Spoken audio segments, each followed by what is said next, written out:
Hi, welcome back to the short tutorial. In this video I will teach you how to change username at, or you can say how you can change your YouTube handle. So watch this video till the end and you have to follow the same procedure, and if this video really helps you out, do subscribe to my channel. So first of all, you have to open your YouTube and log in with the account you want to change the username.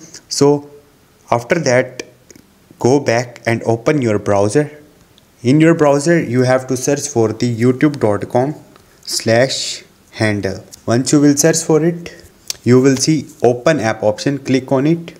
Now you can simply click on the choose handle, or if you have already set up your ad on your channel, you will see change option. So from here you can change your YouTube handle and click on the confirm selection.